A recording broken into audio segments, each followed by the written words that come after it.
जय हिंद, नमस्कार दोस्तों, आप सभी का एक बार फिर स्वागत है। दोस्तों, सितंबर 2023 में entitlement rules and guide to medical officer 2023 department of ex serviceman welfare द्वारा जारी किया गया और इस नियम के आने के बाद जेसीओ जवानों को डिसेबिलिटी पेंशन मिलना बंद हो चुका है। दोस्तों, जहां कोई जेसीओ जवान 2023 से पहले लो मेडिकल कैटेगरी हुआ और उस समय उनके इनिशियल मेडिकल बोर्ड में 20% या 20% से ज़्यादा डिसेबिलिटी परसेंटेज दिखाए गए, साथ ही साथ वो या तो एट्रीब्यूटेबल टू मिलिट्री सर्विस है या फिर एग्रेवेटेड बाय मिलिट्री सर्विस है, फिर भी वो रिटायरमेंट यदि सितंबर 2023 के बाद में आ रहे हैं तो उनका आरएमबी में डिसेबिलिटी परसेंटेज 5% या उससे कम किया जा रहा है, जिससे ये क्लियर हो गया मिनिमम 20% डिसेबिलिटी परसेंटेज चाहिए डिसेबिलिटी पेंशन पाने के लिए। तो अब उन जेसीओ जवानों को डिसेबिलिटी पेंशन नहीं मिल रही है। दोस्तों, जो गाइड टू मेडिकल ऑफिसर और एंटाइटलमेंट रूल 2023 थे, उनमें जब इनिशियली फ्रिक्वेंटली आस्क्ड क्वेश्चन जारी किए गए थे तो उसमें कहा गया था कि सितंबर 2023 से पहले कोई जेसीओ जवान यदि लो मेडिकल कैटेगरी हुआ है तो उनको और उनकी जो डिसेबिलिटी परसेंटेज का असेसमेंट है वो पुराने नियमों के मुताबिक किया जाएगा। लेकिन रक्षा मंत्रालय ने चुपके से department of ex serviceman welfare की वेबसाइट के ऊपर इन फ्रिक्वेंटली आस्क्ड क्वेश्चंस को ही चेंज कर दिया और कहा डिसेबिलिटी चाहे कभी भी हो, यदि वो रिटायरमेंट सितंबर 2023 के बाद में आ रहा है तो उसके लिए नए नियम लागू होंगे। अब इसको लेकर अभी तक कोई भी भूतपूर्व सैनिकों की संस्था, कोई संगठन या कोई भूतपूर्व सैनिक किसी भी कोर्ट में उसने याचिका नहीं लगाई है, जबकि सितंबर 23 के बाद में आने वाले हर जेसीओ जवान को डिसेबिलिटी पेंशन नहीं मिल रही है। देखिए, 22 जून 2024 को आर्मी हॉस्पिटल दिल्ली कैंट के commandant lieutenant general Ajit Neelakantan ji ने एक प्रेस ब्रीफिंग की, यानी मीडिया के सामने आके बताया कि गाइड टू मेडिकल ऑफिसर और एंटाइटलमेंट रूल 2023 कितने सही है और कितने प्रयासों के बाद, रिसर्च के बाद इनको लागू किया गया है। Army hospital commandant says no misuse of disability pension grant scrutiny at all levels, यानी अजीत नीलकंठन जी ने कहा कि अब डिसेबिलिटी पेंशन का मिस यूज नहीं होगा क्योंकि इसकी कई स्तर पर जांच की जाती है। दोस्तों, इस प्रेस ब्रीफिंग में बड़े बड़े मीडिया के जो चैनल है वो हाजिर हुए। With stringent checks and balance in place there is no misuse in granting disability pensions to military personnel, lieutenant general Ajit Neelakantan, commandant of army hospital research and referral in New Delhi said Saturday को ये meeting हुई है, press briefing हुई है। उसमें RR hospital के commandant ने कहा कि अब डिसेबिलिटी पेंशन का कोई बेजा इस्तेमाल नहीं कर सकता। Addressing the media at the hospital during a briefing, lieutenant general Neelakantan said that the revised entitlement rules and the guide to medical officers for pensioners had been revised to rationalize disability classification, quantification and granting of disability along with the Ministry of Health, the Right of Persons with Disabilities Act 2016, यानी health ministry के जो कानून है the right of persons with disabilities act 2016 को ध्यान में रखते हुए जो guide to medical officer and entitlement rule लाए गए हैं, उसके बाद डिसेबिलिटी पेंशन केवल असली हकदारों को ही दी जाएगी। We have aligned with the system and it is working smoothly, यानी अब हम उस सिस्टम के अनुसार काम करने लग चुके हैं और ये सिस्टम भी अब आसानी से चलना शुरू हो चुका है, यानी डिसेबिलिटी पेंशन की कटौती अब शुरू हो चुकी है। He added that every case which is granted disability is scrutinised by the appropriate medical boards and strict adherence to the rulings is ensured at all, यानी जिस किसी का रिलीज मेडिकल बोर्ड या इनवैलिड मेडिकल बोर्ड हो रहा है उसके documents को कई स्तर पर चेक किया जाता है और ये एंश्योर किया जाता है कि सही हकदार को ही डिसेबिलिटी पेंशन मिल रही है। ऐसा नहीं है कि सेना में किसी कारण से डिसेबिलिटी पेंशन के लिए अपने आप को लो मेडिकल कैटेगरी करवा लिया और आरएमबी में उसको 20% या उससे ज़्यादा परसेंटेज मिल जाए और वो ज़िंदगी भर डिसेबिलिटी पेंशन ले। अब ऐसा नहीं होगा। I don't think it is possible for any undeserving case to get through this procedure of very strict scrutinization of medical boards and then further at formation levels, he said, adding that the possibility of someone misusing the facility was also not possible due to the many levels of scrutiny.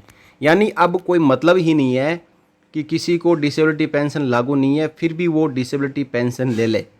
इसकी कई जगह पर जांच होती है, पहले formation में होती है, उसके बाद कोर में जाता तब होती है, उसके बाद आर्मी हेडक्वार्टर में इसकी जांच होती है। हर जगह रिकॉर्ड ऑफिस, पीसीडीए, जहाँ जहाँ पर ये डॉक्यूमेंट जाते हैं वहाँ नए नियमों के मुताबिक इन मेडिकल बोर्ड्स के डॉक्यूमेंट की जांच की जाती है और ये इंश्योर किया जाता है कि गलत आदमी को डिसेबिलिटी पेंशन सैंक्शन ना हो जाए।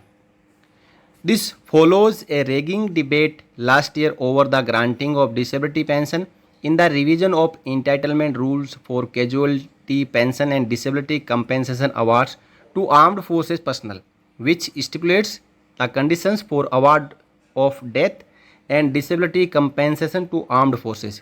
It was revised with effect from 21 September 23। यानी जो नया नियम आया है वो 21 सितंबर 2023 से लागू हो चुका है। It was the ex-serviceman community last year which raised concerns after the move.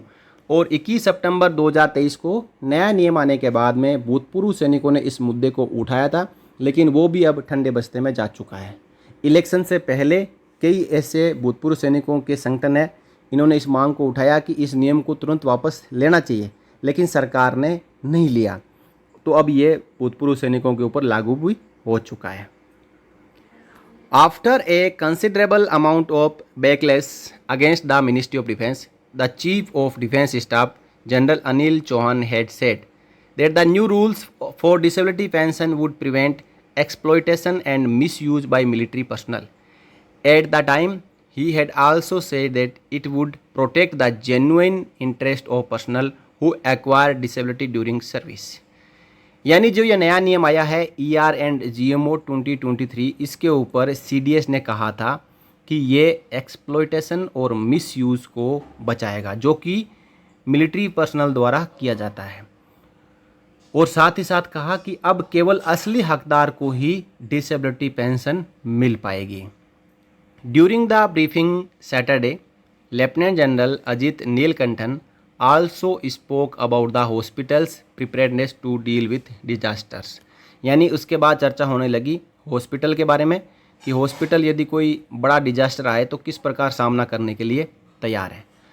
सितंबर 2023 के बाद में सैकड़ों जेसीओ और जवान रिटायरमेंट आ चुके हैं और उनको डिसेबिलिटी पेंशन नहीं दी गई। अब उन्होंने अभी तक कोई कदम भी नहीं उठाया, इसका मतलब उनको मंजूर है कि हमें डिसेबिलिटी पेंशन नहीं मिल रही है तो कोई बात नहीं। यदि वो असली हकदार होते तो वो इन नियमों को लेके आर्म्ड फोर्सेस ट्रिब्यूनल या हाई कोर्ट में चैलेंज करते हैं, लेकिन जेसीओ जवानों को इससे कोई फ़र्क नहीं पड़ता।